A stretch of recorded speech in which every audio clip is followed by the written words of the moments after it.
আসসালামু আলাইকুম রহমতুল্লাহি ওবরাকাতু। প্রিয় দর্শক শ্রোতা, কাছে দূরে দেশে প্রবাসে যে যেখান থেকে আমাদের এই আলোচনাটি শুনতেছেন দেখতেছেন, আপনাদেরকে জানাই আন্তরিক মোবারকবাদ ও শুভেচ্ছা। তো আমরা এসেছি গাইবান্ধা সদর মোল্লা বাজার জাফলং। এখানে আমরা আসলাম। এখানে আসার পর অনেক সুন্দর একটি দৃশ্য আমাদের চোখের সামনে ধরা পড়লো।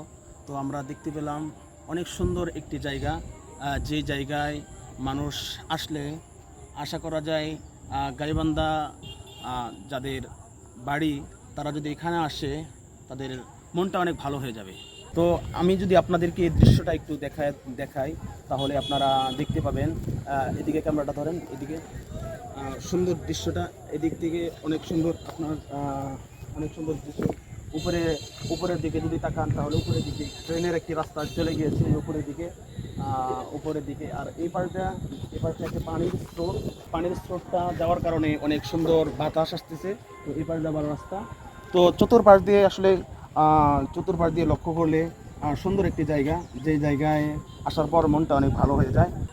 কেননা আল্লাহ তাআলা পবিত্র কোরআনুল কারীমের ভিতরে বলছে সিরু ফিল আরদ, যে তোমরা জমিনে ভ্রমণ করো। এই জমিনে ভ্রমণ করে আল্লাহ তাআলার নিয়ামতগুলো দেখলে এবং আল্লাহ তাআলাকে নিয়ে, আল্লাহ তাআলার কুদরতকে নিয়ে মানুষ ভাবতে শুরু করবে। এর মাধ্যমে মানুষ আল্লাহ তাআলাকে খুঁজে পাওয়া তার জন্য সহজ হবে এবং সে দেখবে যে যে আল্লাহ তাআলা কত সুন্দর করে পৃথিবীটাকে সৃষ্টি করেছে।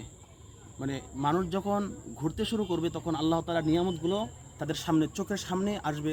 তখন এর মাধ্যমে মানুষ বুঝবে যে এত সুন্দর করে আল্লাহ তাআলা সৃষ্টি করেছে।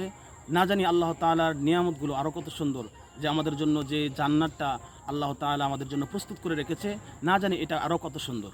তো আপনারা এখানে আসবেন, এখানে আসলে অনেক ভালো লাগবে।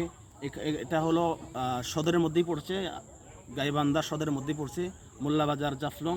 অনেক সুন্দর, আশেপাশে অনেক সুন্দর দৃশ্য রয়েছে, রাস্তাও রয়েছে, আর পাশে ট্রেনের রাস্তা, নিচ দিয়ে অনেক পাথর, সুন্দর সুন্দর পাথর, বসার জন্য অনেক সুন্দর পাথর। এখানে আসলে অনেক ভালো হয়ে যায়, মনটা অনেক ভালো হয়ে যায়। এখানে এসে আমার মনটা অনেক ভালো হলো। তো কেউ যদি আসেন তাহলে আশা করা যায় ভালো লাগবে, অবশ্যই ভালো লাগবে। আল্লাহ তাআলার নিয়ামতগুলো আপনারা দেখে আল্লাহ তাআলাকে চিনতে শুরু করেন। এই ছিল আজকে আমাদের আলোচনা। সকলে ভালো থাকুন, সুস্থ থাকুন। আসসালামু আলাইকুম রহমতুল্লাহ।